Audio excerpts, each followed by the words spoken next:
तू है लड़का छुछुंदर, मैं हूँ मौसमी तू तो लगता चुकुंदर। लड़की में सुंदर तू है लड़का छुछुंदर, मैं हूँ मौसमी तू तो लगता चुकुंदर। देखो ना सपना बनेला सजना, सपना देखे में का दिक्कत? दूर हट न तो कुछ दे हम लोग। चल हट। इतना दिन से रही फेरा में, तो हम का करी? अरे तोरा फीलिंग काहे ना होला? ओहो हाय मुंह देखला, हाय मुंह पर फीलिंग जागी। भैंसा लागत नहीं का तनी करिया नु बनी। करिया ना तू कोयला बड़ा। गोर चाहे करिया मर्दा मरदा होला, गोर चाहे करिया मर्दा मरदा होला। अरे मौका दे के देख कैसे करदा होला। गोर चाहे करिया मर्दा मरदा होला, अरे मौका दे के देख कैसे करदा होला। अरे हो तो हवा आवे दो। बस ना छोड़ देलू का।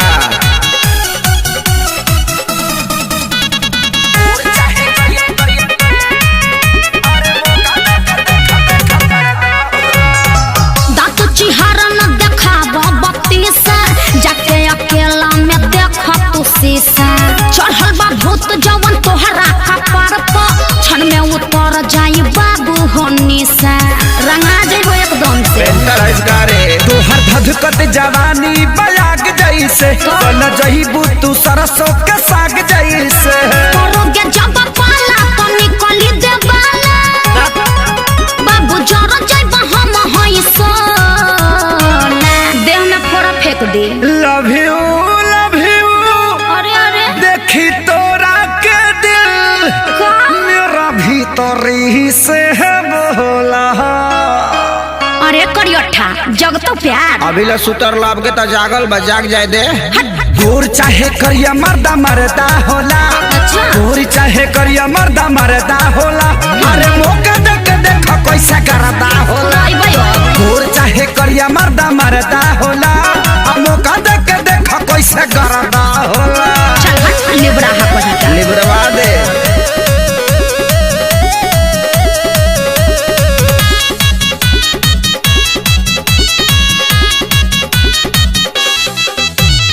सुन खेसारी राजीव अजय बच्चन हो, सकल से बड़ा तू काली चरण हो। कैसे पसंद करी है प्रियंका, तोहरा पर जाई न केहू के मन हो। काहे बोका खानी महका तनी का?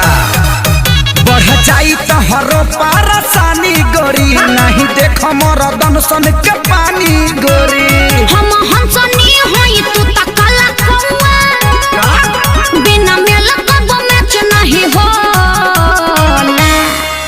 देखया जमा के कोरवा में आके, काहे बुझता ऋतु भोला। देखे में तो नहीं लागत कि तू चालाक हो खबर। नीम के पता है एक बार पी के देखो, मोय पानी ब्लड हो जाई। अच्छा खीसा कहता रो। गोर चाहे करिया मर्दा मरदा होला, गोर चाहे करिया मर्दा मरदा होला। अरे मौका दे के देख कैसे करदा होला। गोर चाहे करिया मर्दा मरदा होला, मौका दे के देख कैसे करदा होला। नहीं दोगी तो पछताओगी का? अरे मौका। अरे बात